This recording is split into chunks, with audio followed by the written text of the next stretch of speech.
तुम ब्रह्मा कुमारियां कहती हो हम भ्रष्टाचारी भारत को 10 वर्ष में श्रेष्ठाचारी बनावेंगी।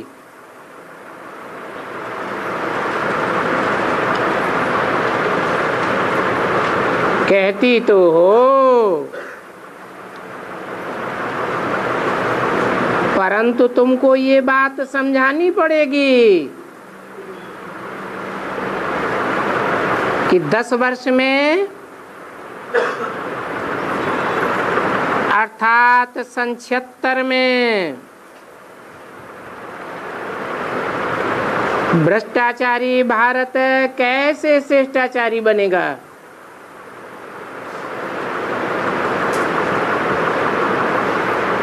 पहले भी भारत श्रेष्ठाचारी था ना,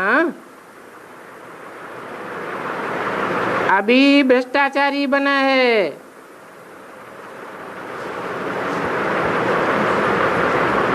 तो तुम समझावेंगी कि हम फिर से श्रेष्ठाचारी बनाते हैं।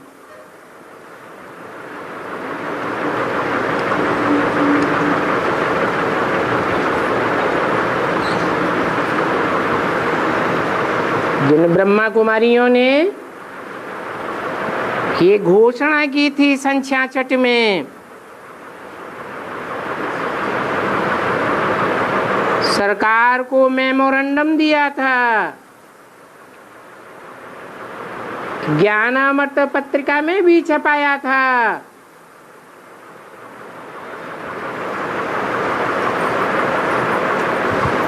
और मुरलियों में भी ये बात आई है। साक्षात्कार से बनाए गए 4 चित्रों में भी ये बात आई है।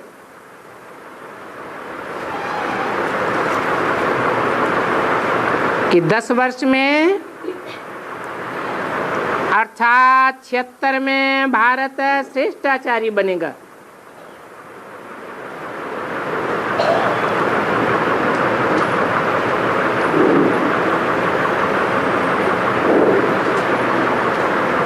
तो समझाना पड़े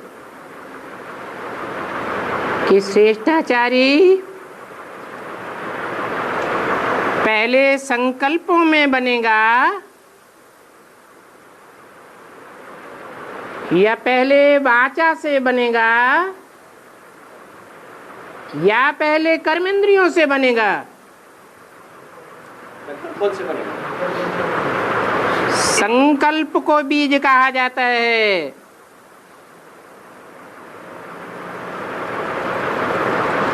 और ये श्रेष्ठाचारी अक्षर तो है ना।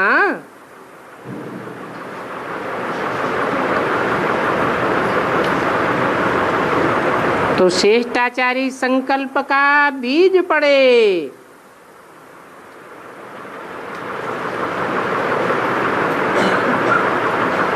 पता चले कितनी 500-700 करोड़ मनुष्यों की दुनिया में श्रेष्ठाचारी बनने वाली बीज रूप आत्मा कौन है।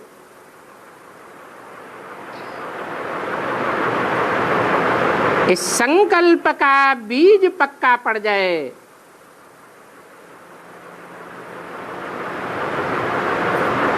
कहते भी हैं भ्रष्टाचार से श्रेष्ठाचार बने।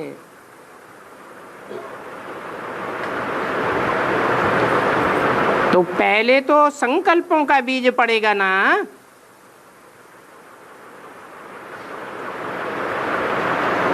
ऐसे नहीं कहते कि भ्रष्टाचारी दुनिया ही खत्म हो जाए।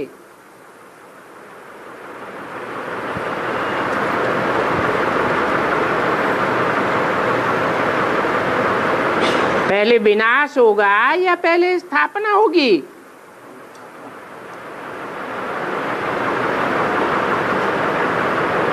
ये अक्षर भी पकड़ने होते हैं।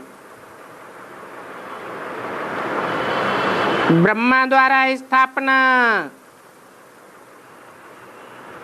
फिर शंकर द्वारा विनाश, बाद में जो एक श्रेष्ठाचारी दुनिया की स्थापना हुई है उसकी पालना।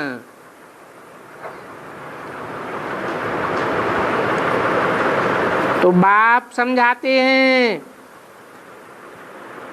जब कोई तुम्हारे पास आते हैं तो बोलो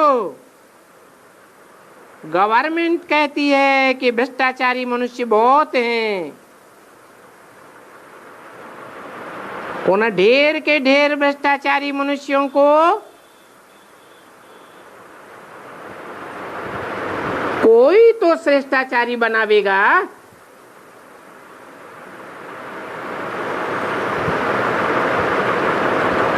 वो कोई का पता चले।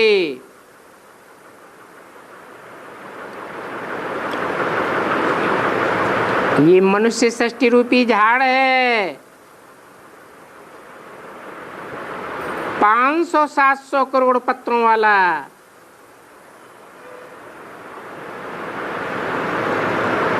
कोई तो इसका पहला बीज होगा।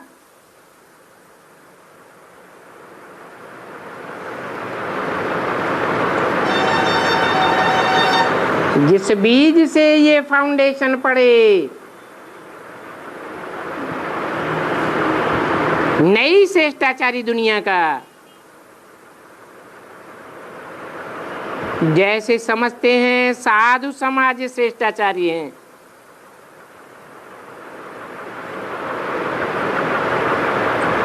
परंतु कलयुग में तो सब भ्रष्टाचारी होते हैं। 16 कला संपूर्ण, सर्वगुण संपन्न, संपूर्ण अहिंसक तो सतयुग में ही थे।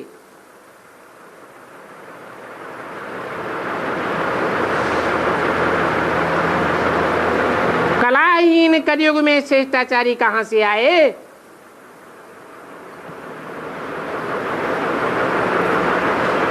सतयुग में ही आदि सनातन देवी देवता धर्म था।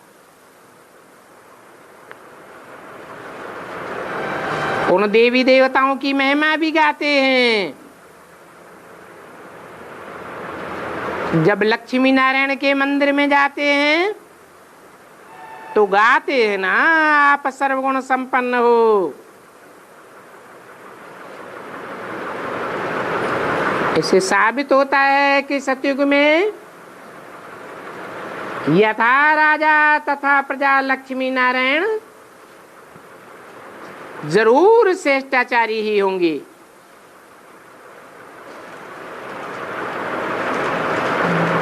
आज भ्रष्टाचारी कलयुग में यथा राजा तथा प्रजा सब भ्रष्टाचारी है।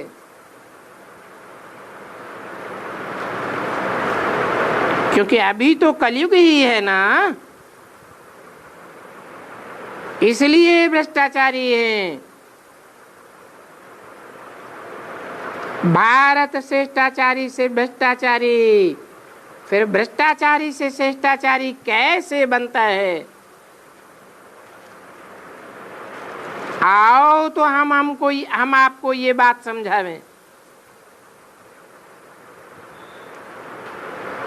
आज से 5000 वर्ष पहले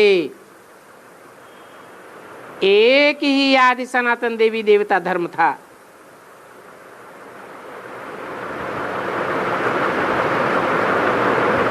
दुनिया में एक ही विश्व का बादशाह था।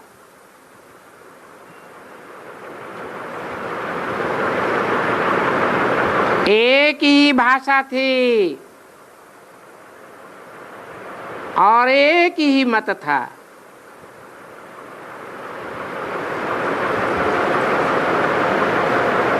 आओ तो हम आपको बतावें।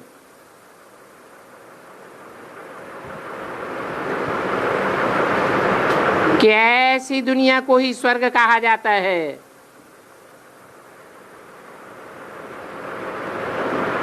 आज के मनुष्य तो बिल्कुल ही पत्थर बुद्धि हैं।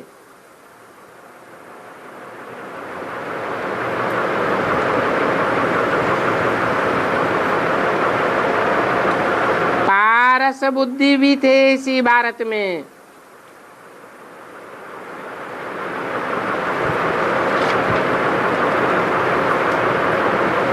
स्पर्श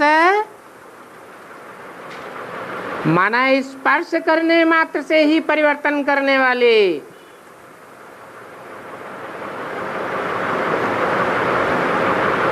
संग का रंग लगता है ना,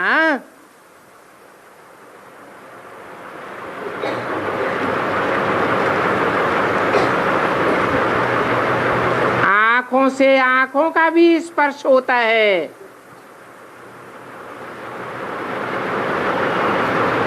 कोई भी इंद्रियों से इंद्रियों का स्पर्श होता है।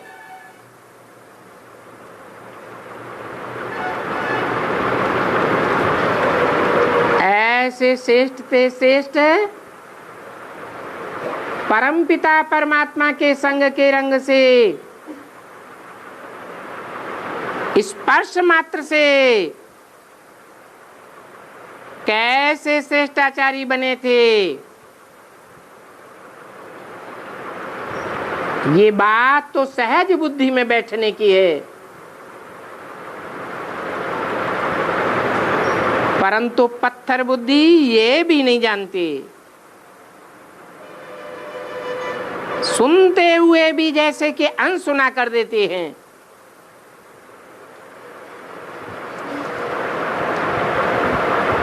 अब तुम बाप से सही बातें सुन करके धारणा करते हो,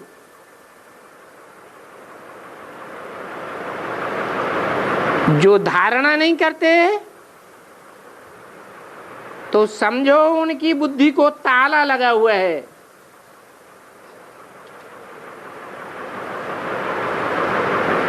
तो उनको कैसे समझाया जाए? इसके लिए विचार सागर मंथन करके रोज नई पॉइंट्स निकालनी पड़े।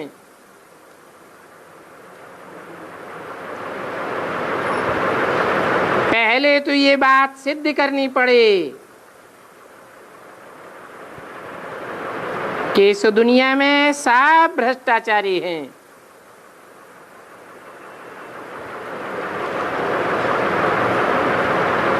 भ्रष्टाचारी भ्रष्टाचारियों को कैसे श्रेष्ठाचारी बनावेंगे?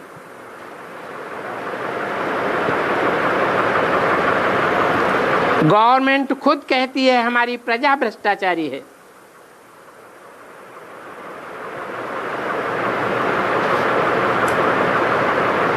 परंतु कहा जाता है यथा राजा तथा प्रजा,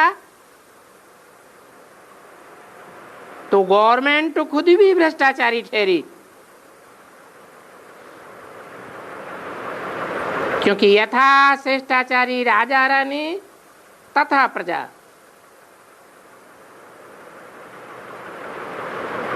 ऐसे ऐसे विचार सागर मंथन करने की आदत डालो तो तुम्हारे बहुत विचार चलेंगे।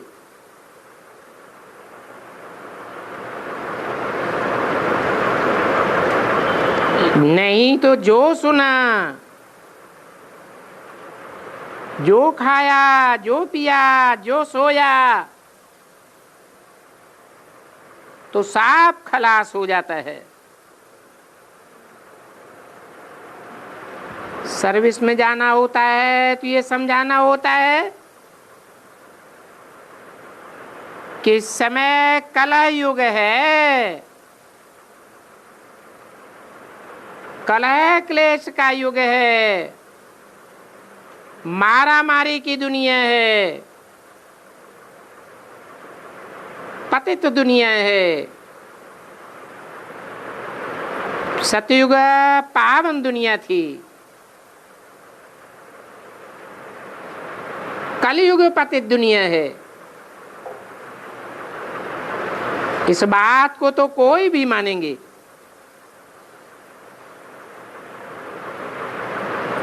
कलयुगी पतित दुनिया को पतित भ्रष्टाचारी दुनिया कहेंगे, पावन को श्रेष्ठाचारी कहेंगे।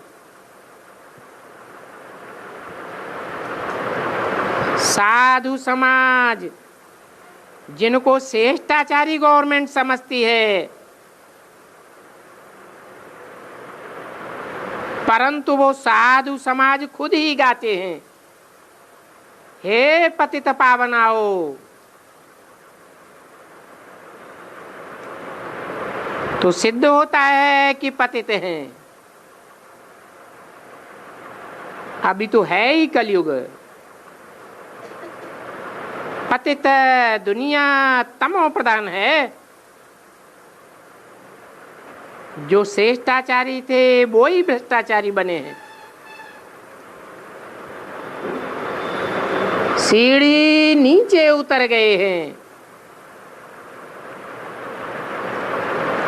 सतो प्रधान कोई फिर तमो प्रधान बनना होता है। जो गायन है कि आप ही पूज्य आप ही पुजारी,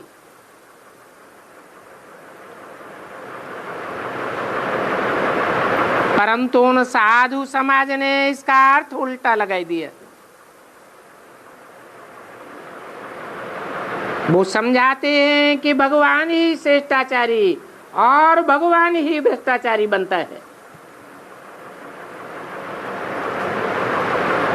जबकि ऐसी बात नहीं है। भगवान तो न श्रेष्ठाचारी बनता है और न भ्रष्टाचारी बनता है।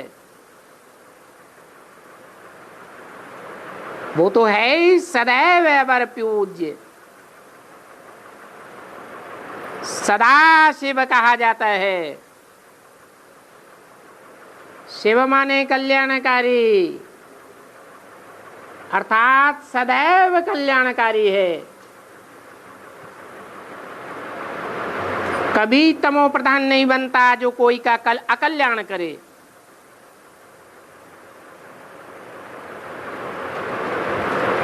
जो सदाशिव है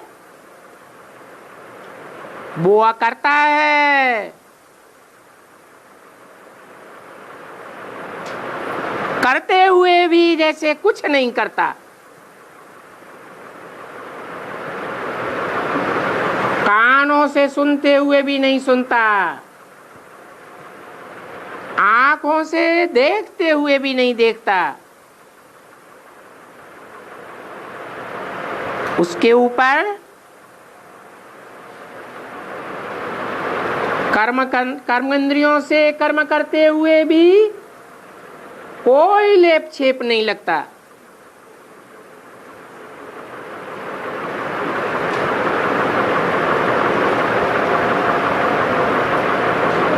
वो तो सदैव सोचता है। मन को सोचने की दरकार होती है।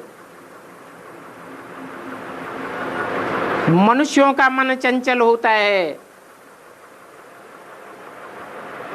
भगवान का मन तो कभी चंचल ही नहीं होता।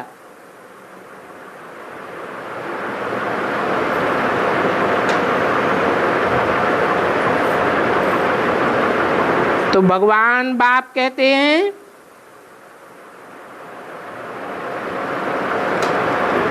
कि ये जो गायन है आप ही पूज्य आप ही पुजारी, ये आत्माओं का गायन है जो जन्म मरण के चक्र में आती हैं। मैं तो जन्म मरण के चक्र में भी नहीं आता।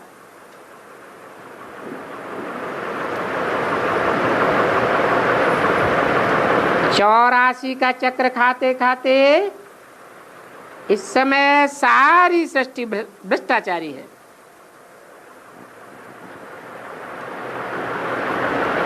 तो ये अक्षर देना पड़ता है कि सतयुग पावन श्रेष्ठाचारी और कलयुग पतित भ्रष्टाचारी।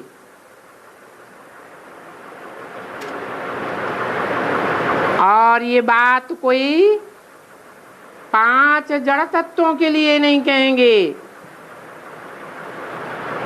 चैतन्य आत्मा ही पतित और पावन बनती है और मनुष्य आत्माओं के लिए ही कहा जाएगा। मनुष्य आत्माओं में भी खास भारतवासी आत्माएं 84 का चक्र लगाती है। तो भारतवासियों के लिए ही कहेंगे पावन श्रेष्ठाचारी सो फिर पतित भ्रष्टाचारी बनते हैं। इन बातों का बुद्धि से मंथन करना चाहिए।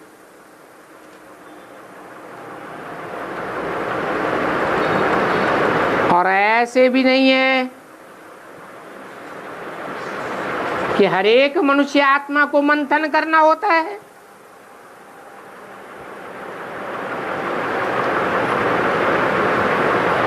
और फिर ऐसे भी नहीं है कि एक ही आत्मा को मंथन करना है।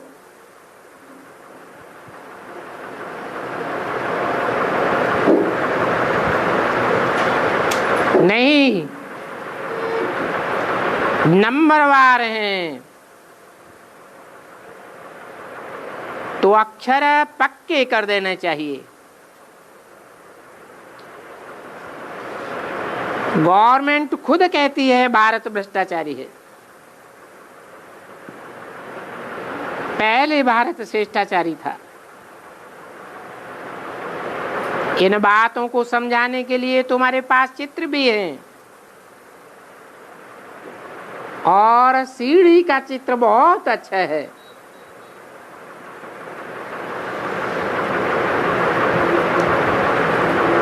सीढ़ी के चित्र में ले जाकर दिखाओ। सतयुग में पावन सतो प्रधान श्रेष्ठाचारी देवी देवताएं थे। अब वो देवी देवताएं कहाँ गए? वो आत्माएं जन्म मरण के चक्र में आते आते नीचे गिरते गिरते अब तमो प्रधान बनी हैं। इस समय दुनिया में कोई भी राजा रानी नहीं है। जब नई दुनिया बनी थी तो भगवान ने ही राजयोग सिखा करके राजा रानी तैयार किए थे।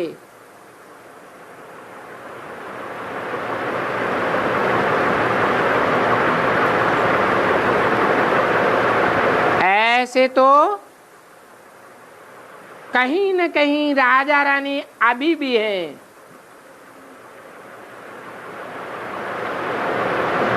परंतु राजा रानी का लक़ब नहीं है।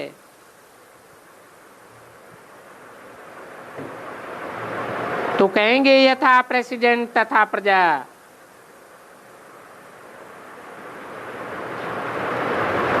ऐसी बात कहने में कोई गवर्नमेंट की इंसल्ट व बदनामी हम नहीं करते हैं। ये तो समझानी है। तुमने लिखा भी है कि 10 वर्ष के अंदर हम ब्रह्मा कुमारियां भारत को श्रेष्ठाचारी बनावेंगे।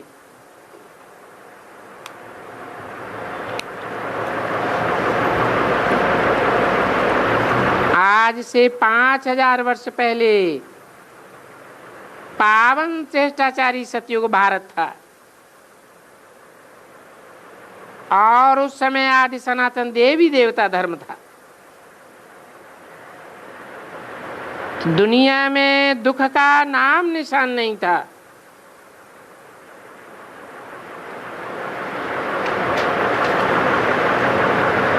तुमको सतो प्रधान अक्षर भी जरूर लिखना चाहिए। अच्छा सा कायदे से सब लिखना चाहिए। अभी पतित तमो प्रधान भ्रष्टाचारी है। वो तमो प्रधान पतित भ्रष्टाचारी कैसे श्रेष्ठाचारी बनते हैं, कैसे सतो प्रधान बनते हैं, सो आकर के समझो।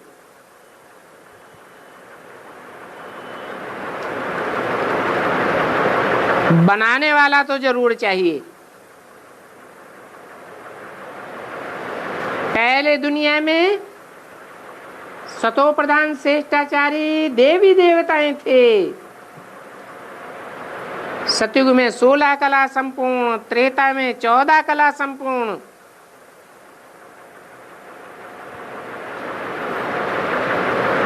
सो फिर द्वैतवादी युग में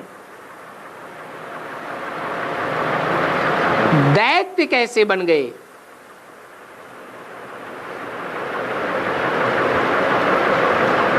जरूर कोई बनाने वाले चाहिए।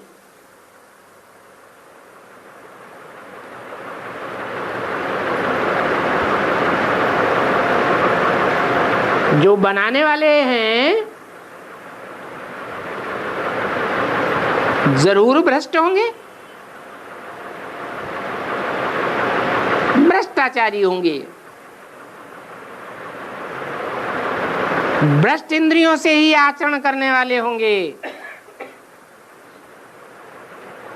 देवताएं तो श्रेष्ठाचारी थे, श्रेष्ठ इंद्रियों से आचरण करने वाले थे।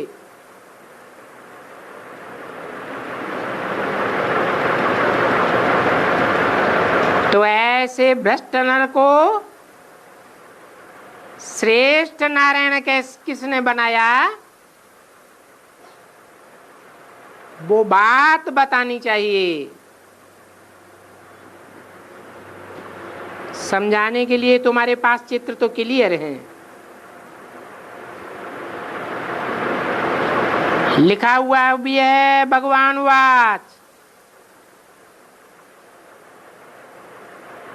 भगवान कहते हैं तुम्हारी आत्मा तमो प्रधान बनी है, अभी फिर से सतो प्रधान बनना है। आत्मा जो सुंदर थी सो श्याम बन गई है, अब फिर सुंदर कैसे बनेगी और हम कैसे श्रीमत पर बन रहे हैं, ये बात हम आपको भी समझाते हैं।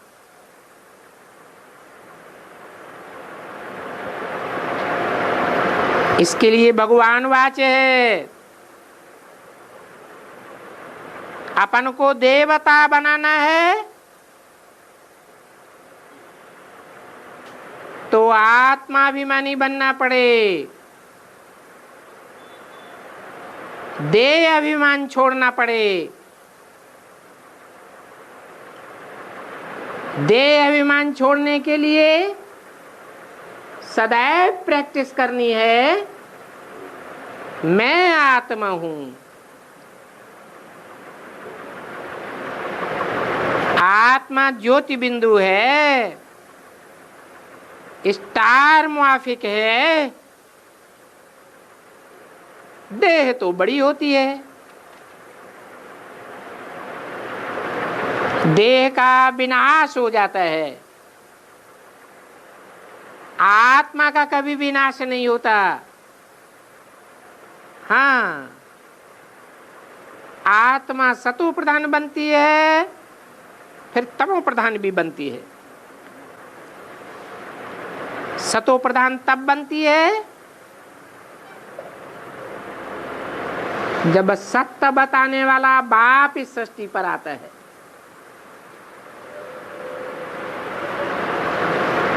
एक परमपिता परमात्मा बाप ही सत्य है, जो सच्ची बात बता करके सतयुग स्थापन करते हैं। बाकी तो दुनिया में सब झूठे हैं। तो सच्चा बाप सत्य बात ही बतावेंगे। कहते हैं अपन को सत्य चित्त आनंदमयी आत्मा समझो। आत्मिक स्थिति में रहने से ऐसी स्टेज बनेगी।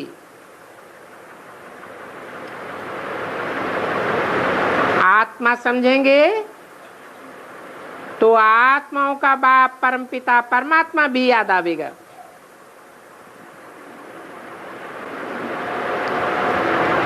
वो परम पिता परमात्मा सदैव और प्योर है, सदा सत्य है, सदा शिव है।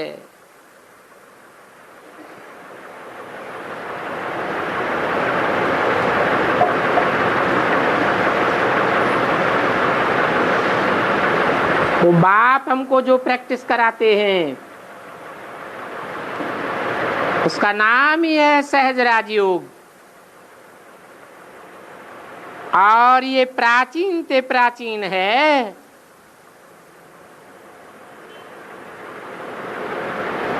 तो ये राजयोग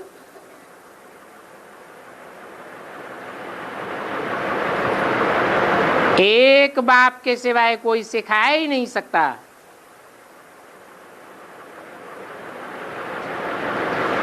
तो कोई भी आवे, ये बात समझानी है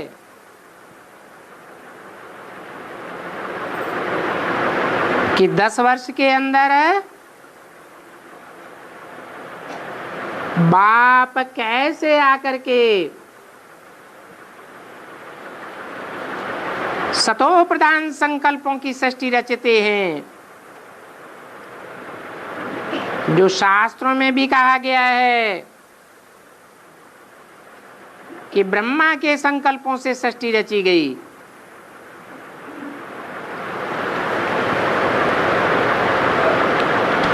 आज का प्रातः क्लास है 2/9/66।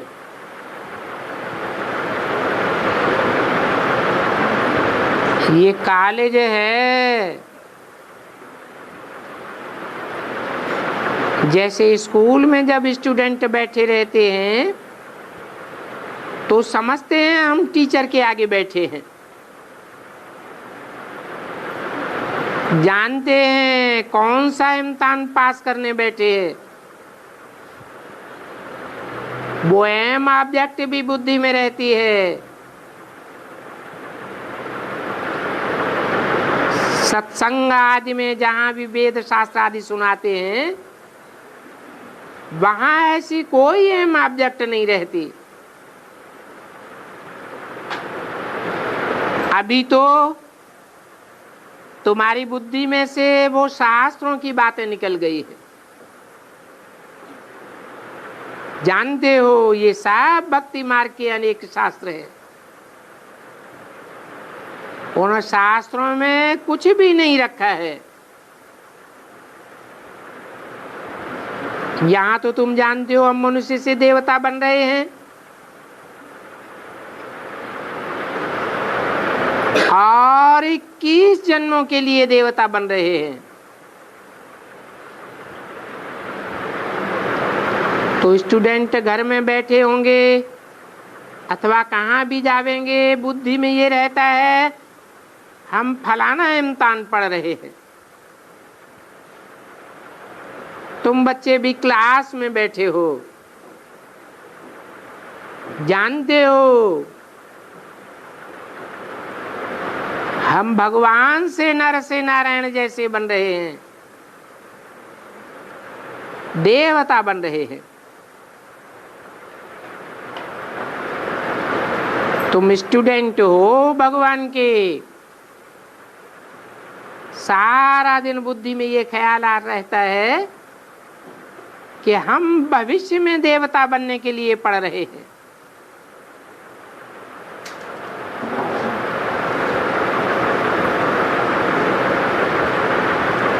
जानते हो या भूल जाते हो? अपन को विद्यार्थी तो समझते हो ना। हम रूह हैं, हम इस शरीर द्वारा पढ़ रहे हैं। हमारा बाप भी रूहानी बाप है। रूह जानती है ये शरीर छोड़ भविष्य में नया शरीर धारण करेंगे। उनको देवता कहा जाता है। ये तो विकारी और पतित शरीर है। फिर नई दुनिया में हमको नया शरीर मिलेगा।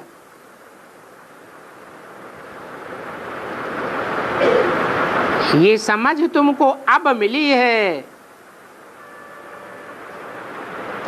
भक्ति मार्ग में तो समझते थे कि जन्म जन्मांतर प्रयास करेंगे, पुरुषार्थ करेंगे, फिर कोई न कोई जन्म में देवता बनेंगे। अभी तो तुम्हारी बुद्धि में है, भगवान हमको मनुष्य से देवता बनाने आया है। हमारी अहम ऑब्जेक्ट है नर से नारायण, नारी से लक्ष्मी। हमको ज्ञान सागर बाप पढ़ा रहे हैं। यहाँ आते हो तो तुमको कोई भी गृहस्थ व्यवहार का होना नहीं रहता। बुद्धि में यही बात रहती है, हम भविष्य के लिए मनुष्य देवता बन रहे हैं। यहाँ नरक में तो देवताएं नहीं रहते हैं, देवताएं रहते ही हैं स्वर्ग में।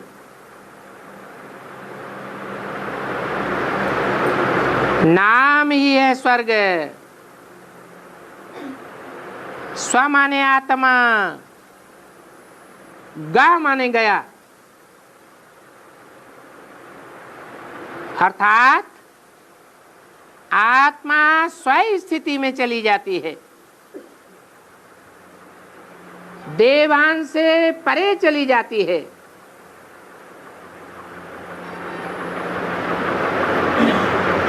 तो यहाँ आने पर घड़ी घड़ी चिंतन करने से बच्चों को खुशी बनी रहेगी और पुरुषार्थ भी अच्छा करेंगे। मनसा वाचा कर्मणा पवित्र बने रहेंगे, किसी को तंग नहीं करेंगे, कोई को भी खुशी का संदेश सुनाते रहेंगे। ऐसे ब्रह्मा कुमारियां तो बहुत हैं ना, और सब स्टूडेंट लाइफ में हैं। ऐसे भी नहीं है कि धंधाधोरी में जाने से वो लाइफ भूल जाएगी। जैसे ये मिठाई वाला बच्चा है,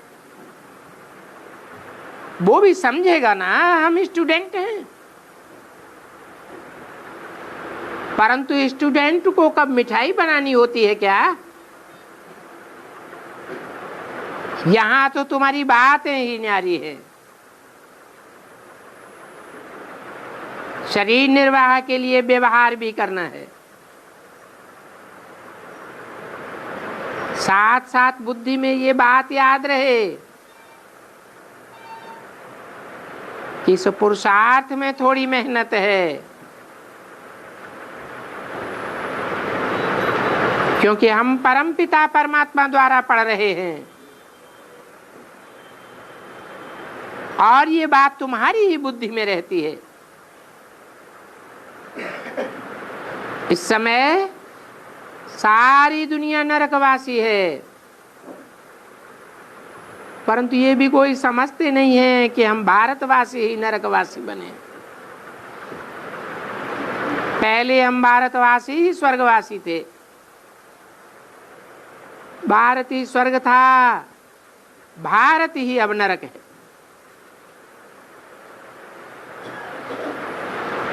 पहले स्वर्ग बना था, अब नरक बना है।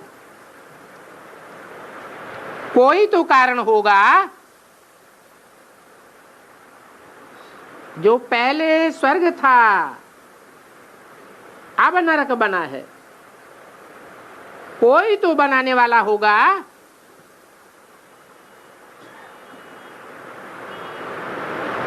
स्वर्ग कैसे बना? एक की संख्या रहनी चाहिए। और किसने बनाया?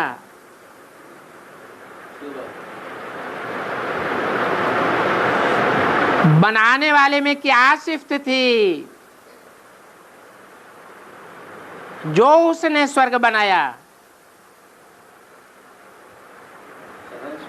वो सिफ्त और किसी मनुष्य आत्मा में नहीं।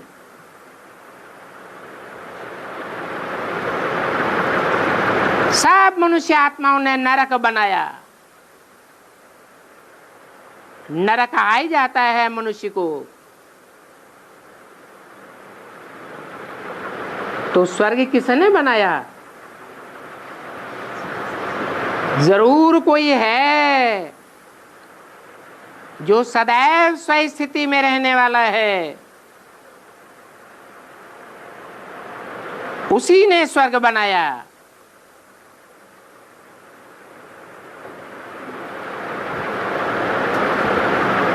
उसे ही कहा जाता है गॉड फादर,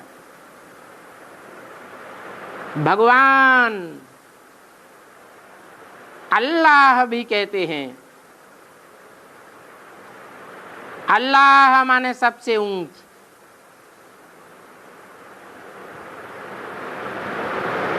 अल्लाह ने जरूर अव्वल नंबर धर्म स्थापन किया है। कहानी भी बनाई दी है अल्लाह अव्वल दिन। हम भारतवासी ही स्वर्गवासी थे। भारत ही स्वर्ग था, भारत ही अब नरक है। परंतु ये बातें किसी को पता नहीं थी।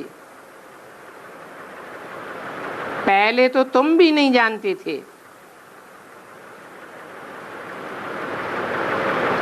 तुम बच्चों को सारा दिन ये नशा नहीं रहता है। घड़ी घड़ी इन बातों को भूल जाते हो।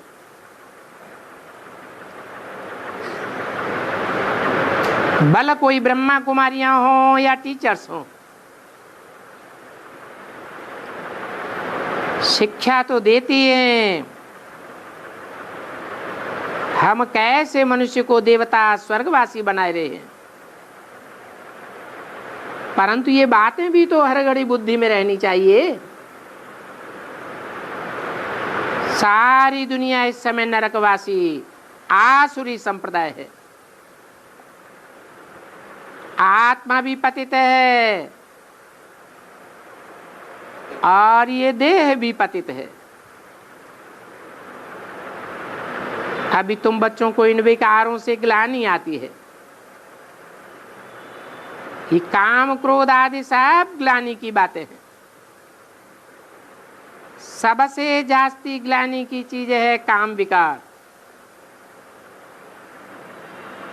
सन्यासियों में भी थोड़ा क्रोध जरूर रहता है, क्योंकि जैसा अन्न वैसा मन बनता है। गृहस्थियों का ही तो खाते हैं ना।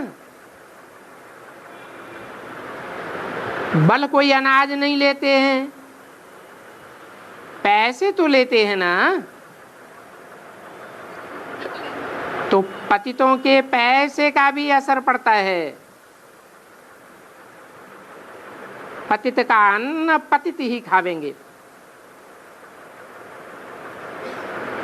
तुम तो पवित्रता के ऊपर रिवॉल्यूशन करते हो।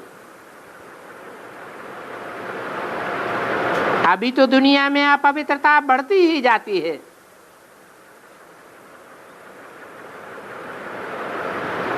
ऐसे तो सब चाहेंगे हम पवित्र बने।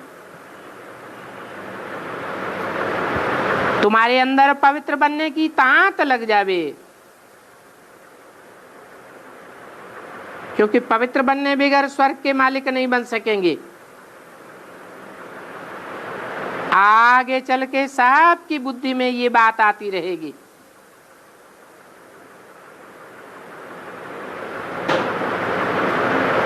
जो पहले स्वर्गवासी बने होंगे वो ही अब बनेंगे।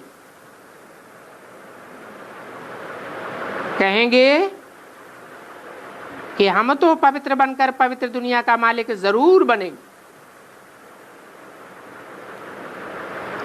कोई कोई स्त्रियां भी बहुत सूपनखा होती हैं, विकार के लिए बहुत झगड़ा करती हैं, बहुत तंग करती हैं। ये सूपनखा, पूतना, ये सब आसुरी नाम है। शास्त्रों में ये यादगार है अभी की, पूतना अपवित्र को कहा जाता है। पूत माने पवित्र, ना माने नहीं। तो शास्त्रों में इन बातों की नोंद भी है। बरोबर इस समय पूतनाएं हैं जो पतियों को विकार के लिए तंग करती हैं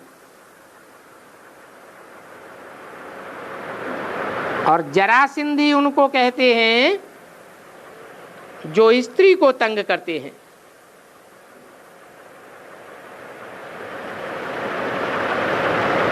ये आसुरी दुनिया है। तो आसुरी के मनुष्यों के नाम भी ऐसे हैं।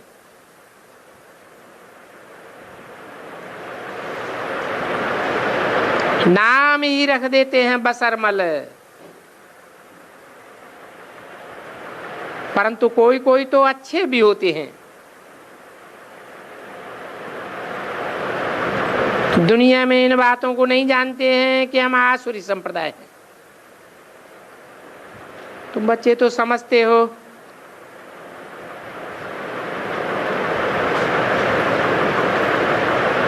बल गाते रहते हैं परंतु अर्थ नहीं समझते हैं।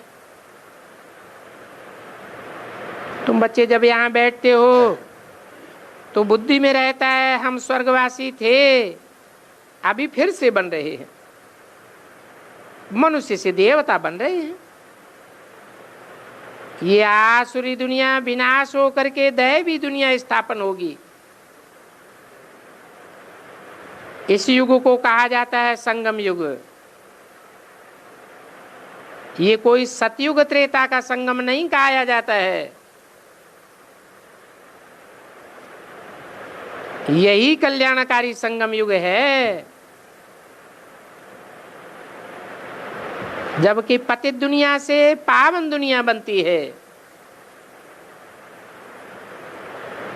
इसलिए इनको पुरुषोत्तम संगम युग कहा जाता है। ये युग कल्याणकारी युग है, क्योंकि सारी मनुष्य सृष्टि का कल्याण होता है।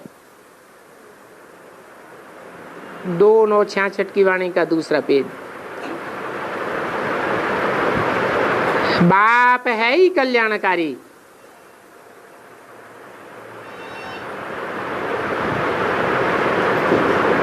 सारी दुनिया में जो भी आत्माएं हैं, सबका बाप एक ही परमपिता परमात्मा है, जो सारी दुनिया को कल्याणकारी बनाते हैं। आकर के राजयोग सिखाए मनुष्य देवता बनाते हैं।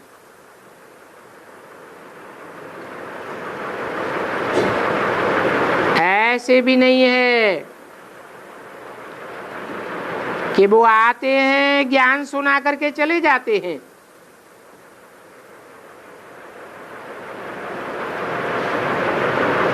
जैसे और धर्म पिताएं भी आए, अपने अपने धर्म की धारणाएं सिखाई,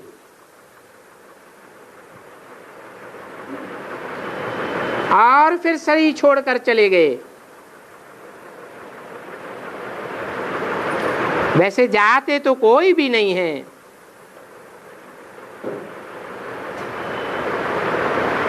सब आकर के गाल बजा के चले जाते हैं। दुनिया पतित ही बनती जाती है।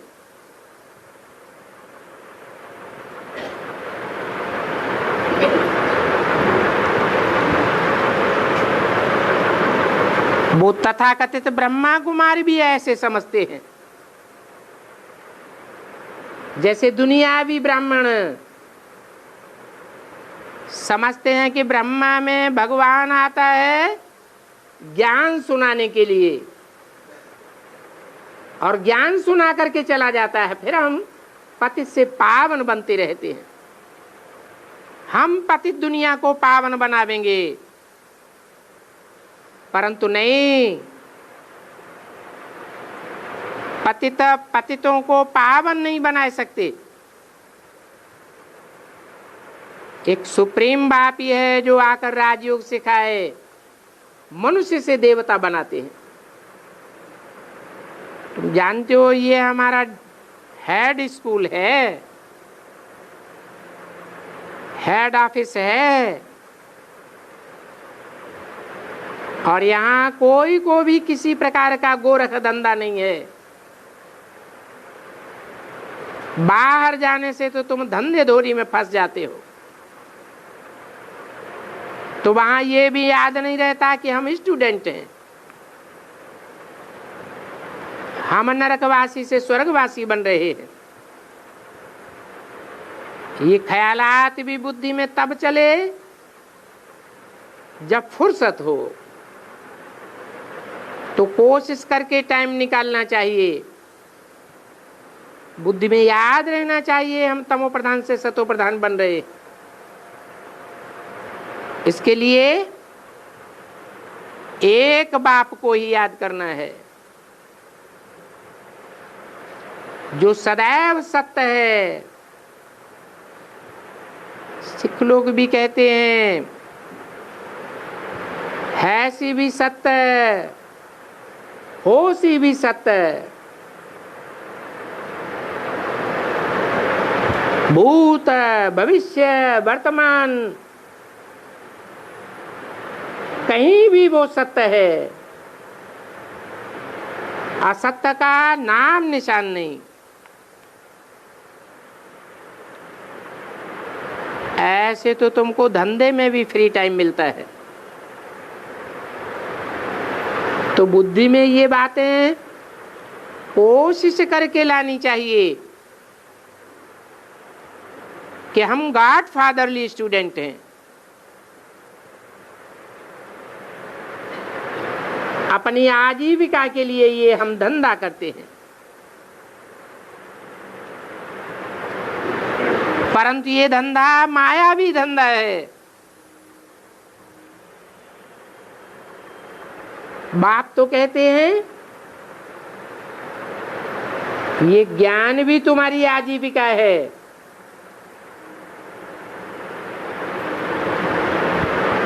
परंतु ये भविष्य के लिए है। यही तुम्हारी सच्ची कमाई है। इसे समझने में बड़ी अच्छी बुद्धि चाहिए। अपन को आत्मा समझ परमपिता परमात्मा बाप को याद करना है, समझना है अब हम आत्माओं को घर जाना है, क्योंकि बाबा हमको लेने के लिए आए हैं। ऐसे नहीं समझना कि ब्रह्मा के तन में आए थे, ज्ञान सुना के चले गए। नहीं, तुम तो जानते हो कि हम बाप के साथ ही घर जावेंगे। बाबा हमको लेने आए हैं। सारा दिन बुद्धि में ये विचार सागर मंथन चलना चाहिए। जैसे गाय होती है, खाया हुआ चारा उगाड़ती रहती है। तुम बच्चों को तो अविनाशी खजाना मिलता है, ये तुम्हारी आत्माओं के लिए भोजन है। ये तुम्हें याद आना चाहिए कि हम परमपिता परमात्मा के द्वारा पढ़ रहे हैं। हम कोई मनुष्य आत्मा से नहीं पढ़ रहे हैं। मनुष्य आत्माएं मनुष्य को देवता नहीं बना सकती। ये तो एक परमपिता परमात्मा ही है जो पढ़ा करके मनुष्य से देवता बनाते हैं राज पद दिलाने के लिए। ये बात घड़ी घड़ी याद करनी है। घड़ी घड़ी भूल जाते हैं तो फिर खुशी के बदले अवस्था मुरझाई हो जाती है। तो ये ज्ञान तुम्हारे लिए संजीवनी बूटी है। ये संजीवनी बूटी अपने पास भी रखनी है और दूसरों को भी देनी है। दूसरों को देते रहेंगे तो वो भी सूरजीत बनते रहेंगे। शास्त्रों में तो संजीवनी बूटी के बारे में लंबी चौड़ी कहानी लिख दी है कि संजीवनी बूटी लेने के लिए पहाड़ पर जाता था। अब कोई स्थूल पहाड़ की बात नहीं है, ये तो तुम्हारी ऊंची स्टेज की बात है। तुम जब गहरी याद में रहते हो तो तुम्हारी मन बुद्धि रूपी आत्मा की ऊंची स्टेज बनती है। ऐसी ऊंची स्टेज में रहने वालों को ज्ञान का मनन चिंतन अच्छा होता है।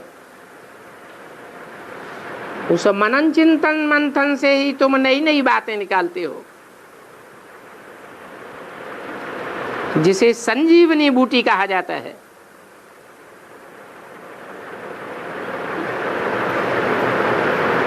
बाबा इन सब बातों का रहस्य बैठ समझाते हैं। कहते हैं मन मना भव,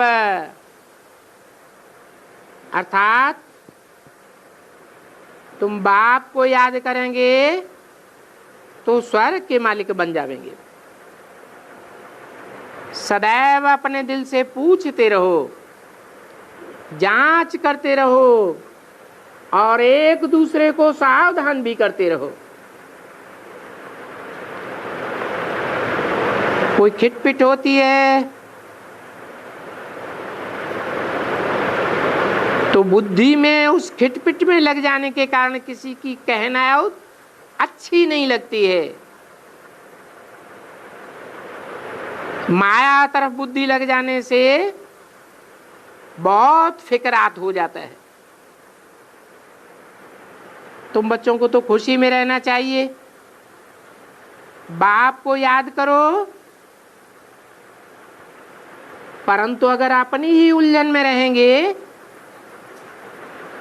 तो दवाई लगेगी नहीं और घुट के खाते रहेंगे। ऐसा नहीं करना चाहिए। स्टूडेंट कभी अपनी पढ़ाई को भूलते हैं क्या? तुम जानते हो ये हमारी पढ़ाई भविष्य 21 जन्मों के लिए है। ये भी जानते हो कि 21 जन्म के आधार पर ही 63 जन्मों का भी हिसाब किताब बन जाता है। तो इस पढ़ाई में ही सारा कल्याण भरा हुआ है।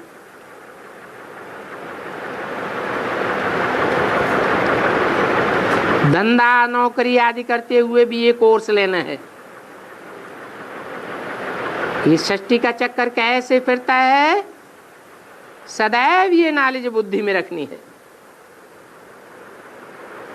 अच्छा, ओम शांति।